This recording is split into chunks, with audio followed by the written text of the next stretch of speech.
The national media continues to rip Aaron Rodgers with negative headlines everywhere you look, and for good reason. He's gone 14 straight games without a passing for 300 yards, and since that time, Rodgers ranks near the bottom of the NFL in passer rating and completion percentage. Here's more from the Washington Post.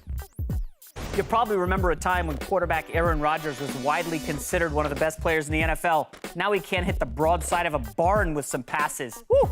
Lombardi, read between the lines. Is Aaron Rodgers getting too much blame? I think this is really a subject that people don't understand truly what goes into making a great offense. I think if you took Aaron Rodgers and his skill set today and you put him on the New England Patriots with Josh McDaniels running that offense with the talent around him, whether it's Rob Gronkowski, Martellus Bennett, those players, I think we would not be having this conversation. Not because I think Brady's a scheme quarterback, but I think they do things in New England to help the quarterback become better at his job. I think Green Bay relies on players, not plays. I think Green Bay is all about players. Okay, so when they have Jermichael Finley and when they have Donald Driver, when they have Greg Jennings and they have Jordy Nelson in their prime, they're very difficult. But when they don't have that level of play, and that's why you see so much inconsistencies. One week they play really well. This week they got Chicago. They'll match them player-wise. They'll be much better. But when they play against the better teams in the league, that's when they struggle. And I don't think they do enough offensively.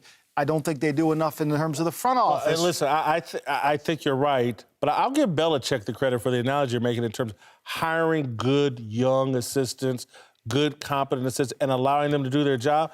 I look at Mike McCarthy and the staff he's got with Edgar Bennett as the offensive coordinator, I think promoted above his capabilities. Very good wide receivers coach. They try to make him an offensive coordinator. They did this in 2015. Ever since then, Aaron Rodgers' play has been backing up.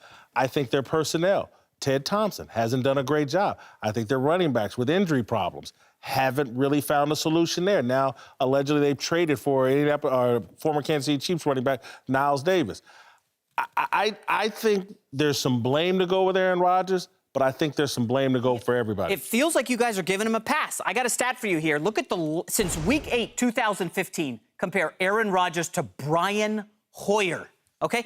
Mike, that cannot totally be the supporting cast, okay? That is an awful, awful look for Aaron Rodgers. I mean, Brian Hoyer, that's who he's playing Thursday night. Well, I think, look, a lot of the time it's the players, the coaches, the scheme. I think the scheme is kind of outdated. If you ask Danny Marino, the scheme he learned when he first came in the league to the scheme he left, that playbook became voluminous as it grew. It constantly grew because Marino was going to get bored. He was going to tell Shula, I can't keep running these same plays.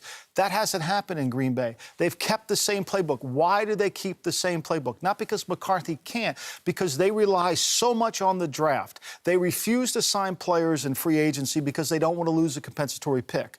Therefore, they'll sign Jared Cook, who's cut by the Rams. Yeah. He's not an unrestricted. They'll sign Peppers because he was cut by the Bears. He's not unrestricted. They don't want to lose it. So when you have a young team, you have to keep the playbook down thin because you want those guys to get caught up. When you have a voluminous playbook like they do in New England, the young players have to learn on the fly. Their heads are spinning around wondering what's going on here. I really didn't realize that. That's part of the problem in Green Bay. You got to give and take a little bit. You want to blame Rodgers? I'll tell you this. Put him on New England's team and see if we're having this conversation. You can put me on New England, they'd be decent, Mike. No, Come on. I don't think that. All right.